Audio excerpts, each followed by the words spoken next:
Diálogo con Ernesto López. Hay vientos favorables en el entorno económico, pero la economía está anclada. Ese es parte del contenido de ellos, ¿cierto? Así es. Lo que nosotros vemos es que hay muchos factores positivos, sobre todo factores externos, que están impactando de una manera favorable, pero lo que se mira es que no se están aprovechando para dar ese impulso que necesita la economía y para lograr ese desarrollo económico y social que queremos todos los salvadoreños. Estos factores están relacionados con el entorno internacional. Vemos que la economía mundial ha crecido más, se ha recuperado. Se espera que este año pues crezca un 3.6%, el otro año 3.7%. Ha habido un impulso que ha venido tanto por la inversión como por la producción manufacturera, la demanda de China, y todo eso es positivo. También la economía que está muy ligada a la nuestra, que es Estados Unidos, vemos que también su crecimiento se ha acelerado, sobre todo pues en el segundo y tercer trimestre, y que eso claramente es positivo porque es una mayor demanda para nuestras exportaciones. Se mira en el desempleo prácticamente está en pleno empleo en Estados Unidos con un 4.1% y el desempleo hispano es 4.8%, o sea, son niveles bastante bajos. Hemos identificado 4 vientos favorables fuertes, ¿verdad? Uno es por el lado de las exportaciones, en las cuales están creciendo a 5.7%, ¿verdad? Esa es una fuerza que impulsa a la economía. Una segunda fuente de vientos exógenos es las remesas, como ya explicaba Carolina, ¿verdad? Las remesas nos aportan 1.4% del PIB. Es decir, que para una economía que crece en promedio 2%, si te viene un viento fuerte que representa 1.4, es un fuerte impulso. Un tercer elemento es el favorable clima, ¿verdad? De buen régimen de lluvias que hemos tenido en este año. Prácticamente hemos vuelto, este año ha sido muy particular en términos de que son los inviernos que teníamos hace años atrás, ¿verdad? Que empezaba a llover en abril, y consolidaba todo mayo y finalizaba cabal en octubre, ¿verdad? Las lluvias con los famosos vientos de octubre. Tanto así que la Asociación Azucarera de El Salvador ha establecido de que muy probablemente este año sea el año de la mayor zafra en historia del país, ¿verdad? Y eso es por el buen clima y buenas prácticas agrícolas, ¿verdad? El otro elemento es que si uno observa la generación hidroeléctrica de agosto, septiembre y octubre, julio, agosto y septiembre, esos 3 meses han sido los meses de mayor producción hidroeléctrica en los últimos 5 años, ¿verdad? Donde hemos tenido fenómenos relacionados a la sequía. Claro, el crecimiento de ahora, el crecimiento de este año, está vinculado al consumo que vemos que se da día a día, pero también está vinculado al producto de las inversiones que hemos realizado atrás, ¿verdad? Y si hemos tenido un periodo de muy bajas inversiones, el aparato productivo no crece y el aparato productivo no permite que haya más creación de empleo y más producción. Entonces, hoy estamos pagando platos rotos de no haber hecho un buen clima de inversión antes, y eso nos lleva a que tengamos un menor desempeño. Entonces, quiero señalar de que existe ese enorme peso, es una losa que pesa sobre el sector privado, sobre el tema de las inversiones, pero esto no quiere decir que no hayan inversiones en el país, ¿verdad? Es decir, eso es un elemento distintivo, ¿verdad? Es decir, hay inversiones en el país, como uno las puede ver en diferentes obras, ¿verdad? Como las que puede estar cerca del Hotel Presidente, ¿verdad? Que hay una expansión de un centro de oficinas y va a haber un centro comercial ahí, o las que se han dado en las cascadas, ¿verdad? Sí. Entonces, el sector de galerías, también Paseo General Escalón y otras inversiones pujantes, ¿no? Exacto. Que demuestran eso. Entonces, uno observa que es una economía que quiere crecer, que tiene fuerzas subyacentes que la mueven hacia crecer. Pero por otra parte vemos que hay factores que la detienen y la deprimen, y acá creo que es bien importante tener en cuenta también de que hace menos de un mes estuvimos a punto de caer en otro impago, ¿verdad? ¿Medios de producción deben de estar en manos del pueblo?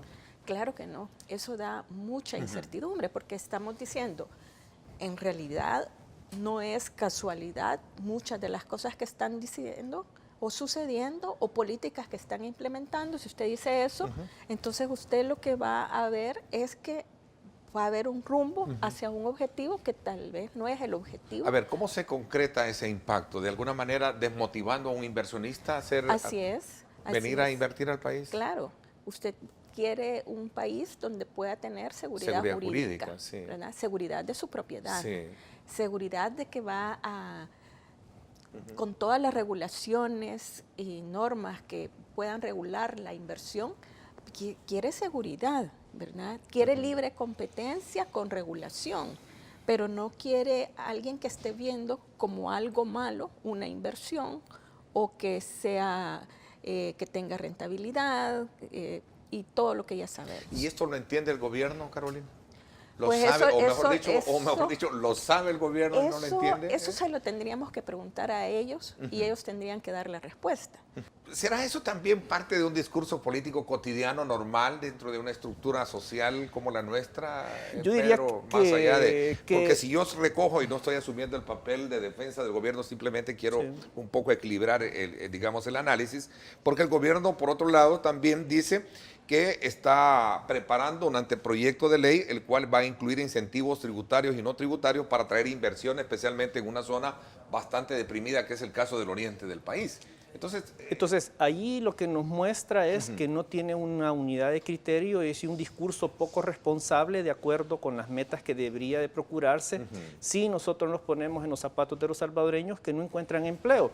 Entonces, preguntarse, bueno, ¿y si nacionaliza eso va a garantizar más empleo? Si nacionaliza eso va a garantizar que vengan nuevas empresas al país y que produzcan más. Entonces, yo creo que es una mala señal. Y uno puede observar los discursos de Deng Xiaoping en China de que se ha vuelto un líder mundial del crecimiento, ¿verdad? Y Deng Xiaoping no dice eso, o sea, él está proponiendo mejor un gran más acuerdo. el mercado. Abrir un acuerdo, ¿verdad? Es decir, una persona que ve el mundo con oportunidades para salir de la pobreza de la gran cantidad de chinos. Entonces uno dice, entonces estamos yendo en la dirección que no va alineada a responder a esa necesidad de crear 55,000 empleados. Ese indicador que nosotros tenemos se ha comportado históricamente siguiendo la tendencia del PIB. Y lo que vemos es que desde el 2016 ese acoplamiento que se tenía no se mira. Porque ahorita lo que nos dan nuestros propios indicadores es de que las ventas o la producción, dependiendo del sector que se esté encuestando, nos indican que están en menores niveles que las del año pasado. Entonces, aún en el caso de que usted tome otro punto en el tiempo, lo que estamos viendo es una generación de empleo muy poca, si acaso usted cambia los meses en los cuales a los cuales quiere referirse, pero realmente lo que vemos es una pérdida de empleos a partir de noviembre. Entonces, aquí es la pregunta de que ese crecimiento no se está reflejando en eso. Y lo que queremos es la generación de empleo, ¿verdad? No es un crecimiento per se por crecer. Hay síntomas importantes que se pueden recoger de este entorno, como el acuerdo político para poder, de alguna manera, estabilizar el pago en el tema de pensiones. Sí, bueno, Estamos a las puertas de lograr un acuerdo entre el gobierno y la oposición para un acuerdo fiscal. ¿Cómo esto encaja bajo esa tendencia o corriente, digamos, aliciente para la economía del país? Fíjese que aquí tenemos que recordarnos lo que ha pasado en la parte fiscal, y la parte fiscal ha sido un factor de gran incertidumbre en los últimos años. Lo que vemos son problemas de liquidez, un uso intensivo de la deuda de corto plazo para gasto corriente, y obviamente una situación así usted no la puede sostener. Llega un punto en el cual usted tiene que parar y se hace un ajuste, ya sea ordenado o un ajuste desordenado. Este año fue particularmente convulso para las finanzas públicas. Todo ese manejo que se había hecho en los últimos años, en los cuales se estaba gastando en exceso, pues tiene que tener una consecuencia, ¿no? No se puede crecer la deuda indefinidamente y sobre todo una deuda que ha sido para gasto corriente, porque aquí debemos recordar que puede haber una deuda que es para inversión y que es algo muy positivo porque es para mejorar la capacidad de la economía de crecer en el futuro. Pero si es una deuda que lo que usted está haciendo es pagando, como aquí sucede, que se emiten, y además es una deuda cara porque es a través de eurobonos, no es a través de un préstamo multilateral que generalmente tienen una tasa más baja, sino que aquí son a través de eurobonos, que es una deuda más cara, que usted nunca amortiza, sino que al final, entonces al final tenemos ese problema que ya en el 2019 tenemos un pago de más de $1,000 y entonces claro que van a haber problemas de liquidez, claro que va a haber escasez de recursos si usted no ha manejado adecuadamente el nivel de gasto.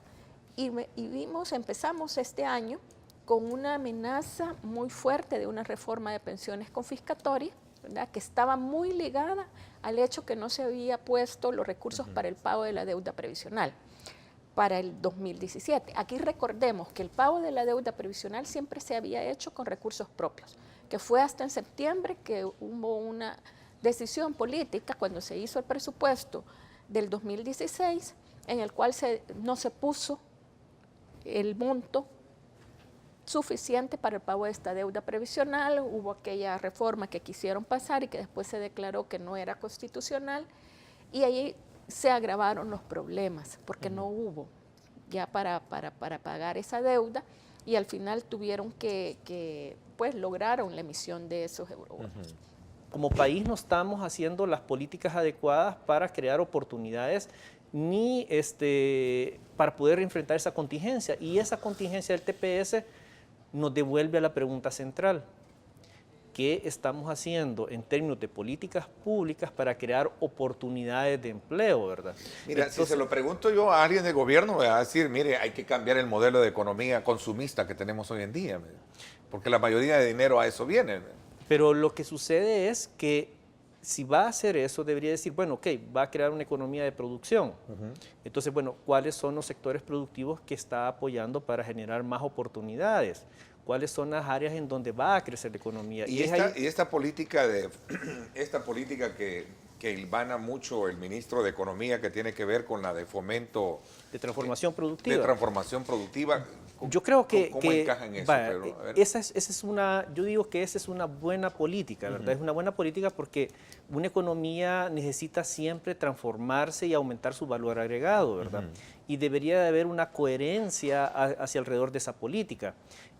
Lo que pasa es que esa política debería de tener un acuerdo público-privado, es decir, un trabajo más de cerca con el sector empresarial para que pueda realizarse esa transformación productiva.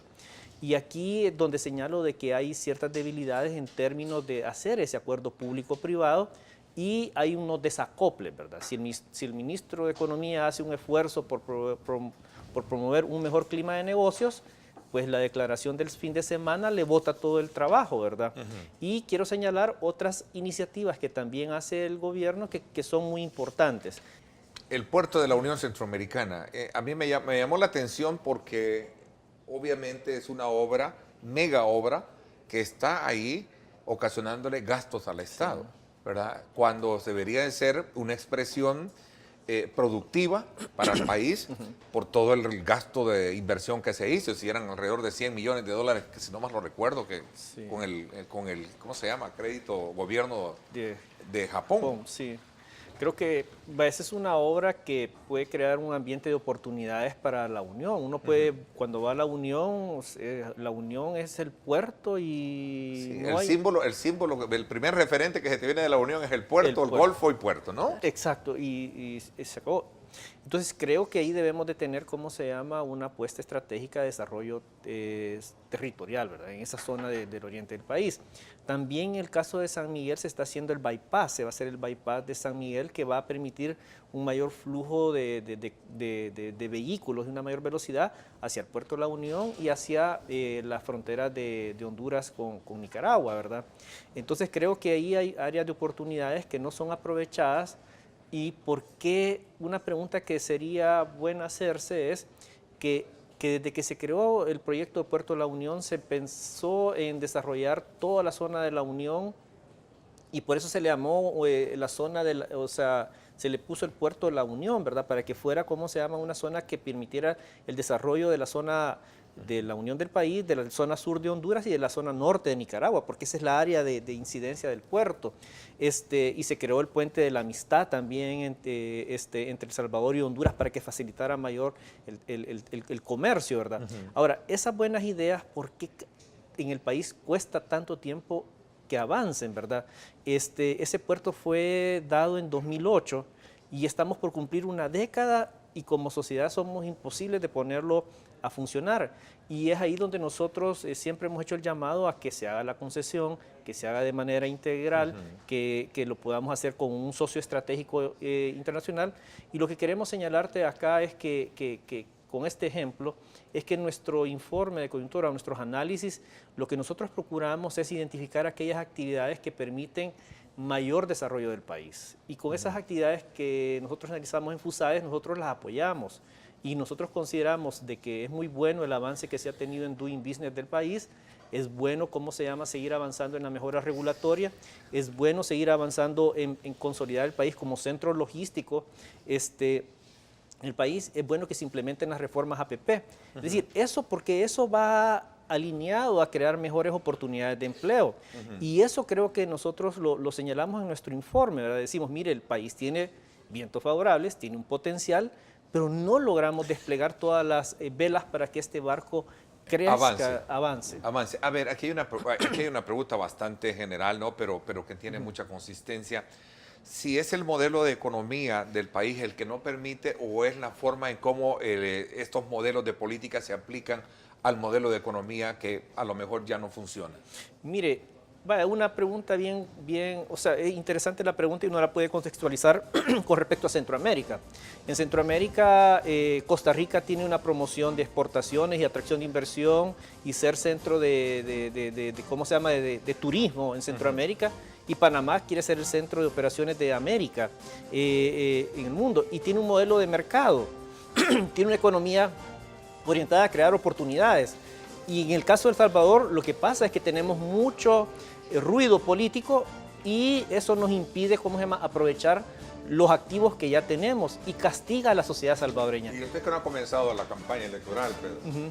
Sí, que siempre genera ruido. El tiempo se nos fue y me hubiese gustado entrar más en esa dimensión porque me parece que es interesante la pregunta. Es decir, si en algún momento FUSAES fue parte de ese diseño de política económica de país 20, 30 años atrás, merece ser revisada. Es el complemento de su pregunta que también hace, pero es amplio el tema y seguramente para otro programa.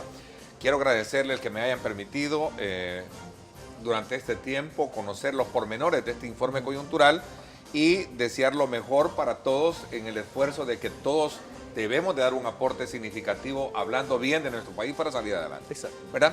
Gracias, Carolina, por muchas gracias por tenernos aquí. Fue un gusto compartir gracias con ustedes también a ti, Pedro. Gracias, amable Ernesto, y a tus amables televidentes. Gracias. Por mi parte, esto es todo por hoy. Pásenla bien y como siempre recuerden lo más importante, amar a Dios sobre todas las cosas. Lideramos el camino de la opinión pública y buscamos que la cultura del debate alcance consensos y soluciones a los problemas de nuestro país.